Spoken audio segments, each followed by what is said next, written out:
Retomando o nosso encontro, deixei a você uma interatividade, vejamos a resposta. E aí eu leio para você: a supervalorização da própria cultura em detrimento das demais.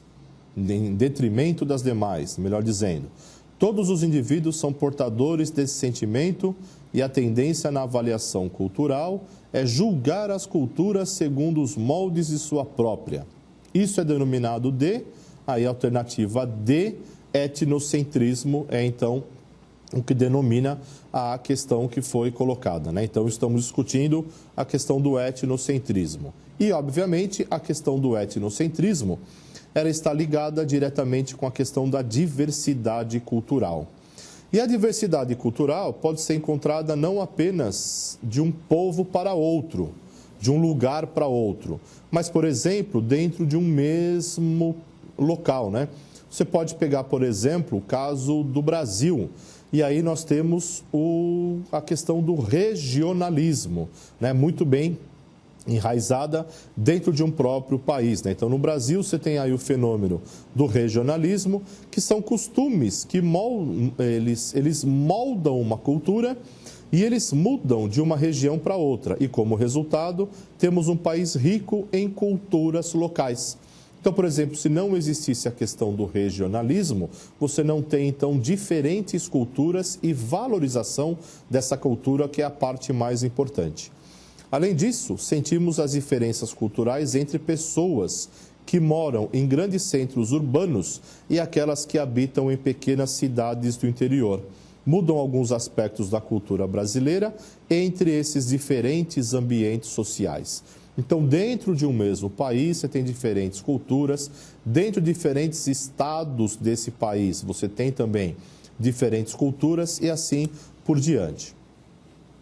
E os cidadãos que vivem, né, nos centros urbanos, eles tendem a achar atrasadas as localidades em que ainda não chegaram os shopping centers, as grandes avenidas, os viadutos, o aglomerado humano e a cultura das grandes cidades. A vida no interior tem outros hábitos, outro ritmo, outras preocupações cotidianas. Assim, de forma etnocêntrica, as pessoas tendem a achar que falta agitação, opção, como se não houvesse o que fazer em um lugar menos denso populacionalmente. E aqui eu gostaria de refletir alguma coisa, né, com você, principalmente na atualidade, né, no mundo contemporâneo. Veja que nós temos aqui dois pontos de vista diferentes ou situações diferentes. Pessoas que vivem nos centros urbanos, né, acham que a vida cotidiana daqueles centros não tão urbanizados é uma vida chata. E as pessoas que vivem nesses centros não tão urbanizados acham que a vida no centro urbano é uma vida muito corrida, uma vida muito atribulada, muito atrapalhada. Ora, cada um dá o seu valor para aquela região onde há a sua vivência. Por outro lado, o que nós percebemos também em termos de atualidade? Pessoas que vivem nos grandes centros urbanos tentando buscar outra forma de vida, né? Melhorar a qualidade da sua vida, indo para outros ambientes que sejam aí chamados do ambiente do interior das cidades. Ora, por que as pessoas tendem a ir para o interior de algumas cidades?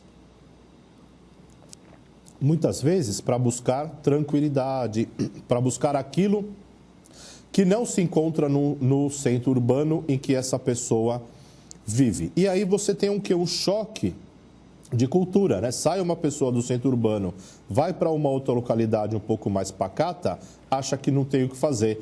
Mas e os valores familiares, e os valores da linguagem, da fala, da conversa não tão tecnológica? Isso não é levado em consideração? Acho que a gente tem que levar em consideração e ponderar essas duas visões que são colocadas aqui. E a diversidade cultural, ela existe em dois níveis, de uma grande cultura para outras e dentro de uma mesma cultura. Esses níveis, eles são percebidos na experiência social quando se sente que, independentemente do estado de origem, temos muita coisa em comum que nos fazem pertencer ao mesmo complexo cultural, a uma mesma nacionalidade, né? Então, você tem diferentes culturas por regiões, por costumes de regiões, por hábitos das regiões. Obviamente que quando você tem uma região mais industrializada, os hábitos e costumes de consumo e de produção são diferentes daquelas regiões onde você tem uma produção mais voltada para o setor primário, para a agricultura, para a pecuária, para o artesanato e assim por diante. Os hábitos e valores, eles têm que ser diferentes, mas a nacionalidade, ela permanece exatamente a mesma. Então, são seres que, do ponto de vista da nacionalidade, eles se encontram no mesmo pé de igualdade, mas em termos de cultura, não. Essas culturas, elas são diferentes. E a diversidade cultural, ela existe tanto de um povo para outro ou de uma nação para outro, como dentro de uma mesma cultura. E nesse aspecto surge o conceito de alteridade. O que é que significa isso? Na linguagem antropológica, quando estamos lidando com uma pessoa com hábitos diferentes do nosso, com outra cultura, estamos perante o outro. O que é o outro? É aquele que não é o mesmo que eu. Esse outro pode ser alguém que não fala a minha língua, que não se veste como eu, mas também pode ser alguém que compartilha muitos hábitos semelhantes aos meus e outros nem tanto. A nossa capacidade em nos relacionar com o outro é chamada de alteridade. Essa capacidade nos torna pessoas mais flexíveis e mais criativas em soluções, pois ampliamos nosso universo de visão de mundo, saindo da própria casca. Ou seja, era aquilo que eu falava anteriormente. Quanto mais eu conheço o outro, eu conheço novas alternativas para a solução de mesmos problemas, né? Os outros têm os mesmos problemas que nós temos, só que muitas vezes os outros resolvem esses problemas de outras formas. Ou seja, a forma dele de solução de problema muitas vezes não é a minha forma de solucionar o problema, mas o problema é exatamente o mesmo. E a alteridade ou outridade é a concepção que parte do pressuposto básico de que todo homem social interage e interdepende de outros indivíduos. É a questão aí do eu individual, que só é permitida mediante um contato com o outro, né? Então, aqui, alteridade, ou ainda pode ser chamado de outridade, né? É o envolvimento que o indivíduo tem com o outro e o conhecimento do outro. Dessa forma, eu apenas existo a partir do outro, da visão do outro, o que me permite também compreender o mundo a partir de um olhar diferenciado, partindo tanto do diferente quanto de mim mesmo, sensibilizado que estou pela experiência de contato. E aqui, então, pegamos um conceito de alteridade que está dado ali no Wikipedia, que você pode também ter acesso a esse conceito aqui, só para solidificar esse conceito. E você considera o brasileiro etnocêntrico? Né? De tudo que estamos falando aqui nessa unidade, nesse bloco, você considera o brasileiro etnocêntrico? Vamos pensar um pouquinho, né? Pense um pouco sobre essa questão. Normalmente o brasileiro se julga pouco patriota e muito aberto às influências externas. Alguns brasileiros gostam de deixar de lado aquilo que é do brasileiro e vai buscar influência externa achando que aquilo é o melhor. O brasileiro sabe que aceita a presença de outros povos de forma muito mais cordial que a população de muitos outros lugares.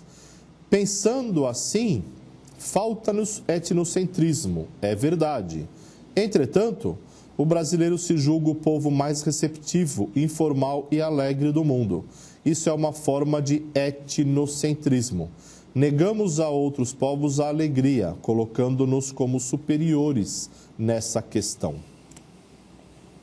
Podemos lembrar que, em relação aos outros povos da América Latina, o brasileiro se considera melhor ou superior. Por qual razão? Por qual razão o brasileiro se considera melhor do que o argentino, do que o paraguaio, do que o colombiano, o boliviano e assim por diante? E aí, então, nesse ponto de vista, nós consideramos os brasileiros todos como etnocêntricos totalmente, porque em algum momento ele se coloca em grau de superioridade em relação a outros povos. E vale lembrar que o etnocentrismo pode acontecer dentro de um mesmo país, como também acontece no Brasil, que comporta diferentes regiões culturais.